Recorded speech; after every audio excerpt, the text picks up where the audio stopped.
You just start plugging shells in. Real simple.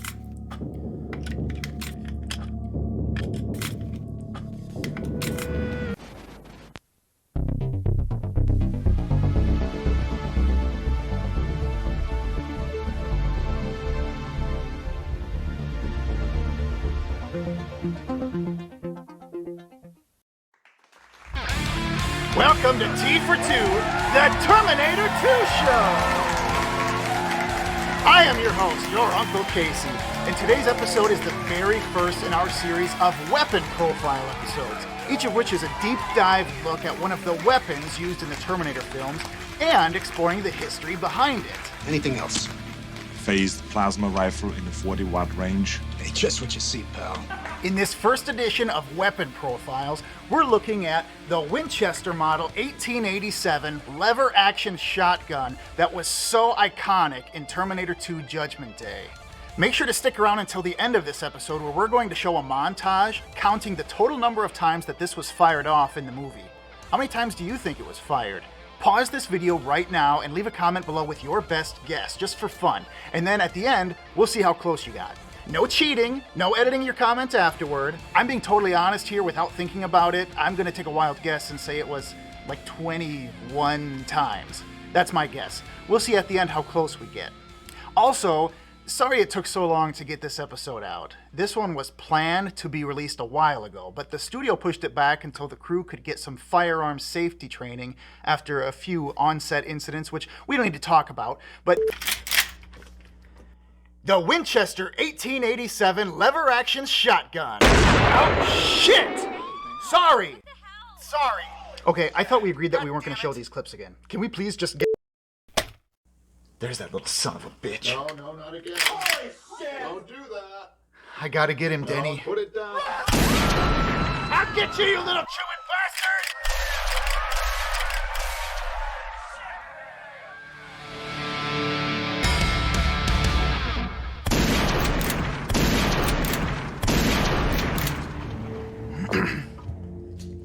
The Winchester Model 1887 was manufactured by the Winchester Repeating Arms Company, and it was first produced way back in, you guessed it, 1887. Designed by famous American gun designer John Browning, the Winchester 87 was one of the first commercially successful repeating shotguns. Repeating meaning that you could fire round after round without having to stop and reload the gun after each shot. The lever-action design was a bit uncommon at the time, and when Browning was designing the weapon, he knew a lever action could be a bit unwieldy, slower to cycle, and hard on the knuckles, so he recommended a pump action instead. But Winchester Repeating Arms insisted I insist. that they were a lever-action firearm company, and they weren't about to start selling that pump-action bullshit. And so the lever-action 1887 shotgun was born. It became one of the most used firearms of the Old West, with over 64,000 of them being produced between 1887 and 1901. The repeating shotgun was designed out of demand from sheriffs and farmers who wanted to have more rounds in their shotguns readily available for firing. Up until this point, the best option most of them had was a double barrel, also known as a side-by-side, which was essentially two single-shot guns mounted together. Each barrel held one round and had its own hammer that had to be manually cocked and had its own trigger to fire the round. And once you fired those two rounds, you had to stop and reload each barrel. And those shotguns didn't even eject the empty casings for you. You had to pull them out yourself before reloading the next two rounds. With the 1887, there were so many improvements. First, you could load up 5 rounds ahead of time, which would be waiting in the magazine tube below, plus have another round ready in the chamber. 6 rounds ready to go. And as you cycled rounds, the action would not only load a fresh round into the chamber, but it would automatically eject the previous empty shell for you. What an upgrade! It's kind of like getting to use a power drill for the first time after years of nothing but a manual hand crank drill. Now let's talk about how the Winchester 87 was depicted in Terminator 2 Judgment Day.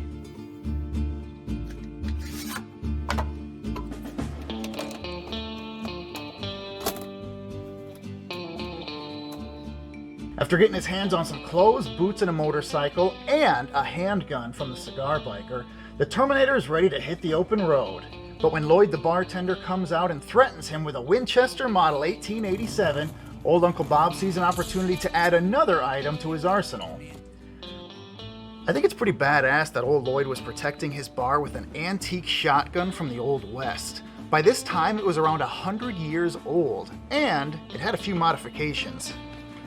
Because it didn't come out of the factory looking like this. Like most long guns, it was originally manufactured with a full shoulder stock and a 30-inch barrel. But at some point, Lloyd's had these features shortened up. This was popular for making the weapon more portable and easier to conceal, as we saw Reese do with his shotgun in the original Terminator. The third modification on this shotgun is one that people don't often talk about. The trigger guard has been cut out. Now, why would you remove a trigger guard?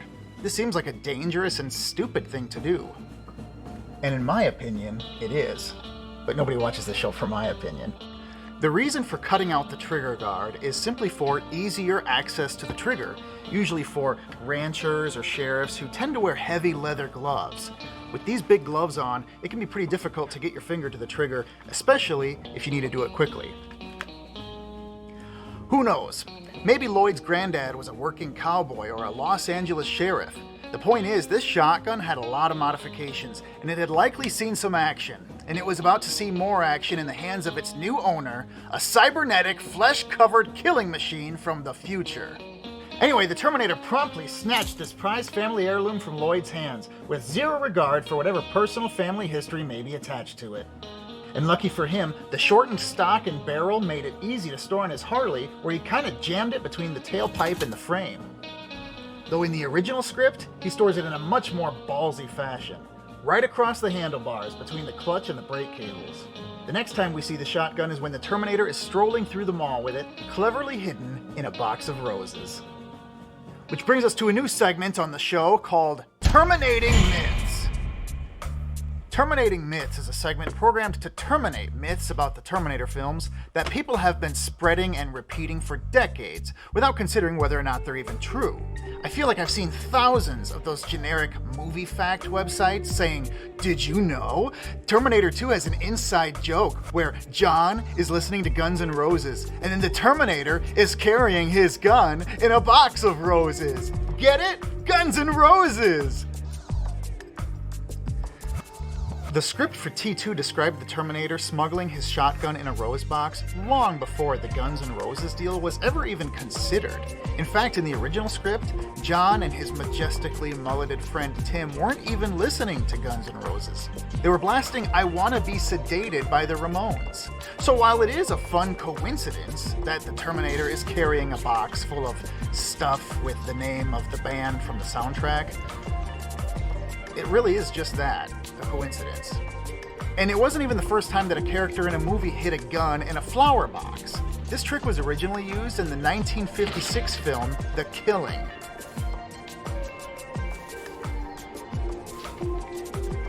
But I'd argue that T2 did it better.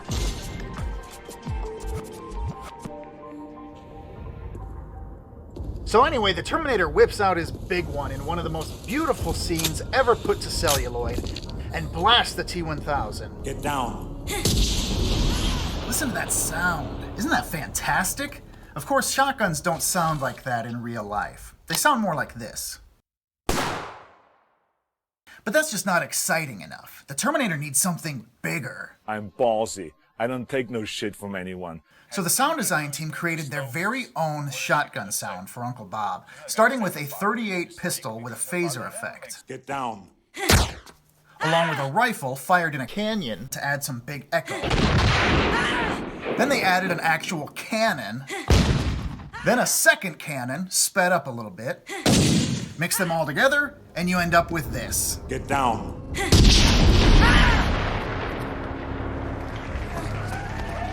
Damn it, that sounds great.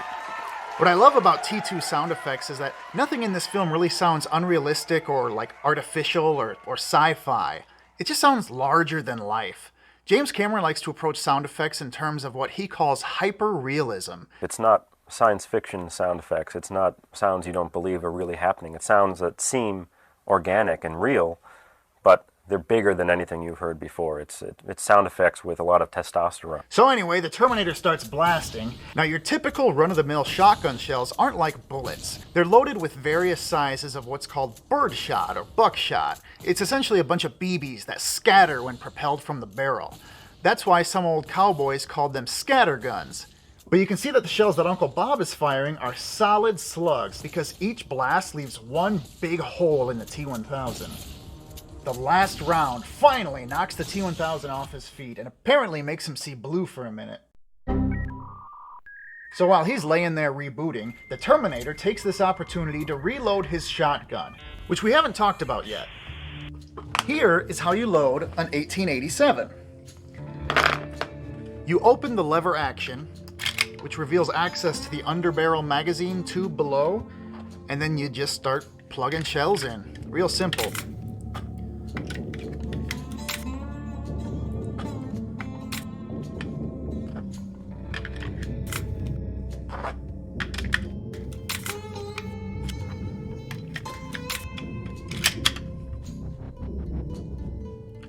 Now here's something that I've never heard anyone talk about.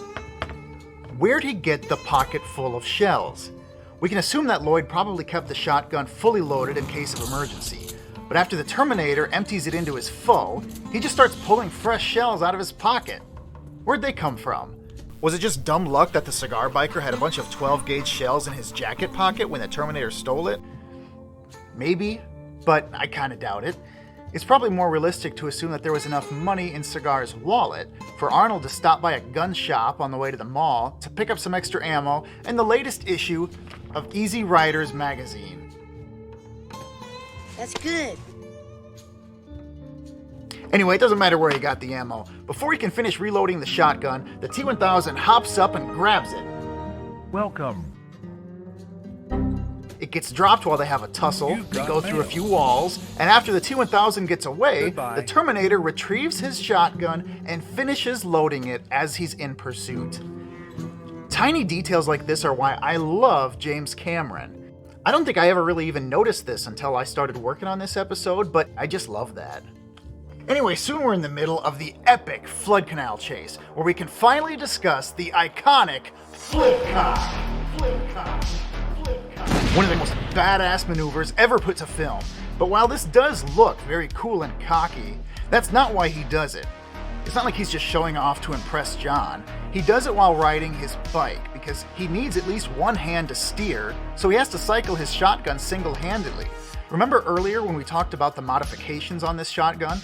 These scenes required a different shotgun with a fourth modification, an enlarged hand loop on the lever, which is important because it allows Arnold space for his hand to stay inside the loop while the shotgun was spinning around like a luchador.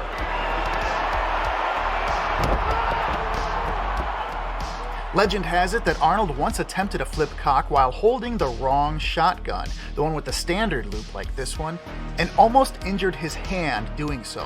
That's another one of those over-repeated fun facts that you've probably already heard way too many times online, but I thought I'd better mention it here.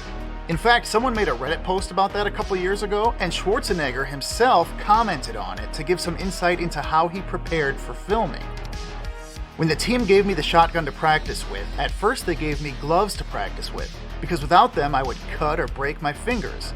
I tried to twirl the gun with the glove on, but it kept getting stuck on the leather. I then decided I needed to do it without the glove. So the first day I started with 5 reps, then 10 the next day, 15 the next day, and on, toughening the skin on my fingers, so by the time I got to set and it was time to shoot the scene, there was no more bleeding and I could do as many reps as I needed to. This maneuver is such an iconic part of this film. It's really too bad that the Kenner toy line didn't capitalize on it. Like, they could have made an Uncle Bob action figure with a shotgun attached on a little swivel to a spring action arm, and when you pulled his arm down, he does a little flip cock. Sure, it wouldn't have been as big and bombastic as a rocket-firing arm, but honestly, when you were a kid, a little Terminator fan, which one would you have wanted more? When I was a kid, I liked to imitate the stuff from the movies, so I would do a flip cock with my battle damage Terminator. Well, sorta. I would just kind of spin it around like this. It worked. Let's talk about how the flipcock actually works. Unfortunately, this one has the standard loop, which makes this maneuver difficult to do, but it can be pulled off. Never do this with live ammunition. It's dangerous. In fact, some people believe that imitating the Terminator's flipcock is how Kurt Cobain died. Anywho, so we know that in order to cycle rounds with this shotgun, you open the lever to spit out the empty shell from the last round, then you close it to rotate a new round into the chamber. So you really need two hands to do this the traditional way. But what if you find yourself in an awkward situation where you need to do some blasting, but you just don't have two free hands? Let's say, hypothetically, you're driving your Harley-Davidson Fat Boy along a Los Angeles flood drainage canal, and you're trying to fire your lever-action shotgun at a shape-shifting liquid metal man from the future, who's quite attractive. It's going to be difficult to maintain control of your motorcycle while cycling rounds on your Winchester. Unless, of course, you know the one-handed flipcock. First, we'll demonstrate the maneuver at full speed. You guys ready? Yes! Now let's play that back in slow motion. Danny, can you play that back for us? Yes! So as you can see here, it goes through all the motions it's supposed to. The lever action opens, spitting out the empty cartridge, and then it closes again, loading a fresh round into the chamber, all with one hand. Of course, this is much easier to do if you have an enlarged loop, like Arnold's did in the movie, so that your fingers can all fit inside of it and stay inside of it for the whole rotation. But as we've shown here today on T for 2, it can be done safely with a standard loop. Oh, son of a bitch! Holy shit! That wasn't my fault! You piece of shit!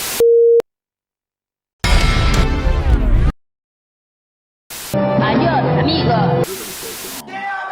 Oh my god. What if we just cut that out? WKVS doesn't need to see that. The audience doesn't need to see that. You can Delete that always go segment. We'll someplace just continue else. filming from there. It never happened. Okay? Are we rolling? Okay. I have your word that you'll delete that footage. Yes, no one will see that. Okay. Okay, action. As iconic as it is to see the motorcycle-riding Terminator flip-cocking his shotgun in T2, this isn't the first time this maneuver was seen in a movie. It was demonstrated several times over the years by John Wayne, first in Stagecoach way back in 1939. Then in Circus World, while he gleefully blasts targets in the audience like a total maniac, and for some reason they all love it. His character in El Dorado lost the use of one arm and was trying to figure out a way to cycle his gun single-handedly before a showdown. The last time he flip-cocked on screen was 1969's True Grit. I love this one because he's outnumbered, facing down 4 men, and he's pissed. So he sticks the horse's reins in his teeth, leaving his hands free to operate his revolver in one hand and his lever-action rifle in the other. Man, I love that. But the biggest legend of the flipcock has to be Chuck Connors, who does it countless times in the classic TV series, The Rifleman. The Rifleman. In fact, the man you're looking at is the inspiration for the Terminator flipcocking his shotgun. Growing up, James Cameron was a fan of this show, and according to T2 weapons master Harry Liu, Cameron was looking at The Rifleman and some other old westerns and told Liu he wanted the Terminator's shotgun to be able to tour like that. Liu spent a month and a half finishing all the custom work on the Terminator's 1887. Not only the enlarged lever loop we discussed, but also modifications to the weight distribution, the balance, and the internal mechanism to ensure it would all work properly. Back to T2. When he puts his shotgun away after rescuing John, see how Arnold narrowly avoids smacking him in the face with it? Well, young Eddie Furlong wasn't so lucky during the first take.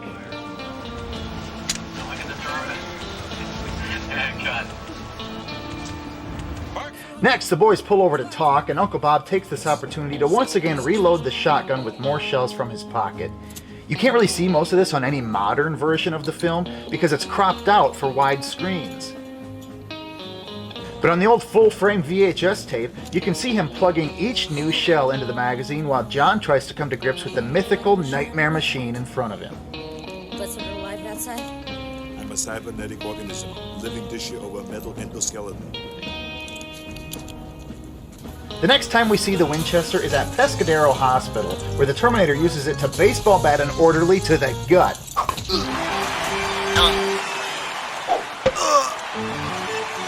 He blasts the T-1000 a couple times before hopping in the elevator and blasting him again directly in the fucking face. What a cool shot.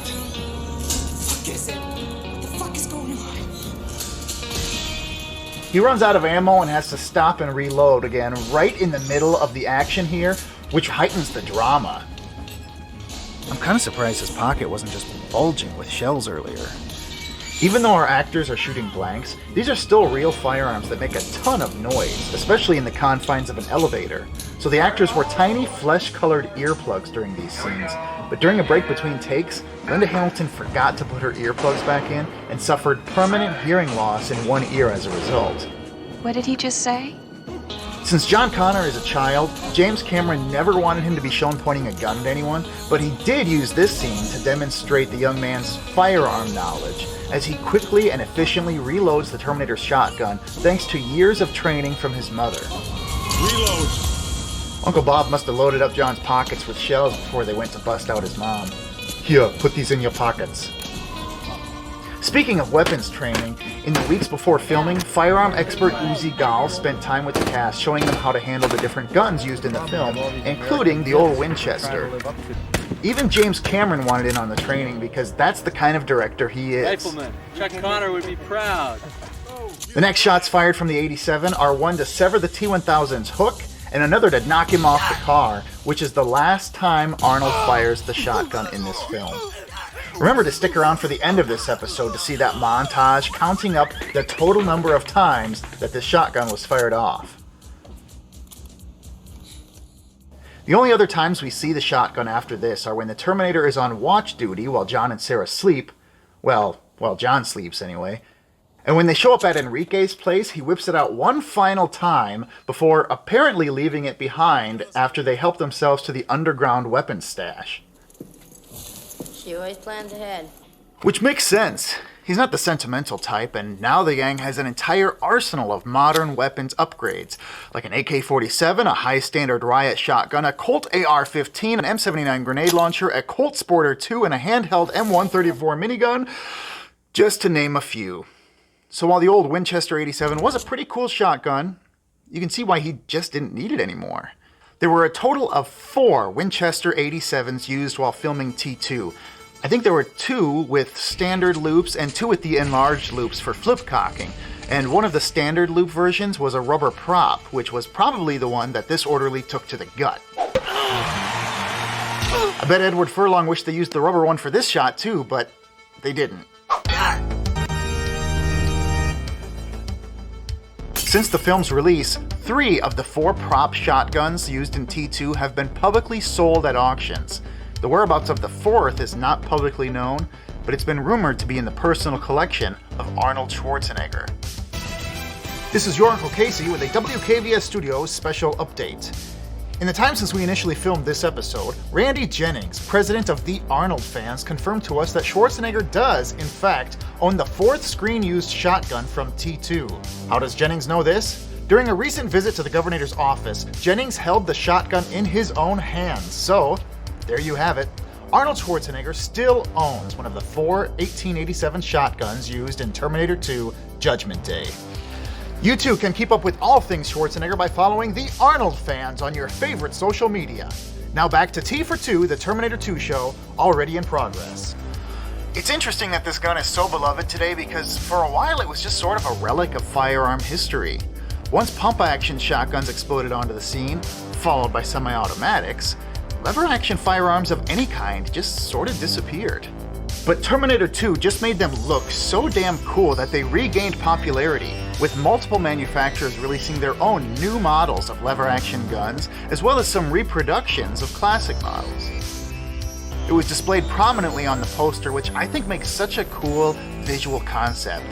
This is a science fiction action movie about an advanced killer robot from the future, but his main weapon is an antique shotgun from the Old West. He even used it again in Universal Studios' T2 3D Battle Across Time, but we'll save that topic for another day, right here on T for Two, the Terminator 2 show. Get down.